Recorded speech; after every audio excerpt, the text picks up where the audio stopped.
साथियों को नमस्कार। यानी किसी भी ग्रामीण परिवार को अब जो है 125 दिन का एक वर्ष में रोजगार दिया जाएगा। एक कई कई दफा ये समस्या देखने के लिए मिलती थी कि जो है जब हमारा कटाई का, बुआई का या इस तरह का जो कृषि संबंधी जो काम होता था, उस समय पर जो है वो इस तरह के कृषि संबंधी कार्यों के लिए मजदूर मिलना थोड़ा सा कठिन हो जाता था।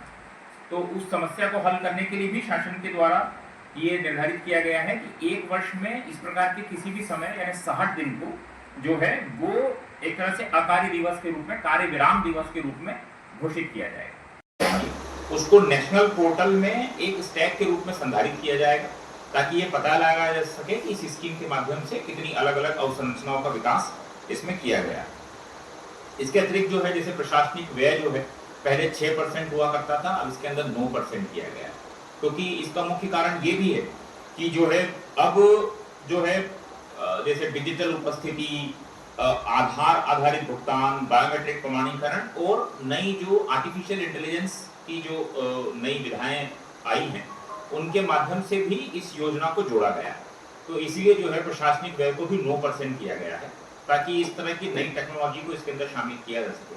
वर्तमान में मनरेगा के तहत जितने भी हमारे मजदूर पंजीबद्ध हैं, जितने भी श्रमिक पंजीबद्ध हैं, उन सबके ई-केवाईसी की व्यवस्था की जा रही है ताकि इसके बाद की सारी उपस्थिति जो है बायोमेट्रिक अटेंडेंस के माध्यम से हो सके।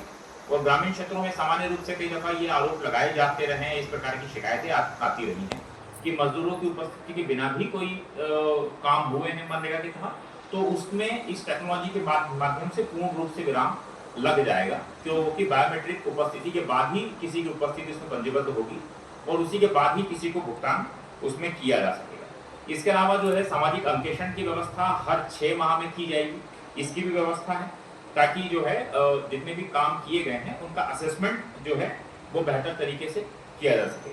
तो ये मुख्य रूप से सारी इसके सारे फीचर्स हैं जिसके माध्यम से मनरेगा भारत सरकार द्वारा विकसित भारत जी राम जी अधिनियम 2025 को पारित किया गया है, जिसके अनुसार जो अभी वर्तमान में चल रही मनरेगा स्कीम जो है उसको जो है बीवी जी राम जी में तब्दील किया जा रहा है। इसमें मुख्य परिवर्तन यही है कि पहले जो है 100 दिवस का रोजगार दिया जाता था, अब वो जो है बढ़ के 125 दिन का हो जाएगा। इसके अलावा मॉनिटरिंग के लिए और जो मजदूरों की उपस्थिति के लिए जो है पहले एक तरह से मैनुअल तरीके से हम लोग उपस्थिति लेते थे या दूसरे किसी तरीके से लेते थे, वो सब परिवर्तित होकर बायोमेट्रिक अटेंडेंस के माध्यम से होगा।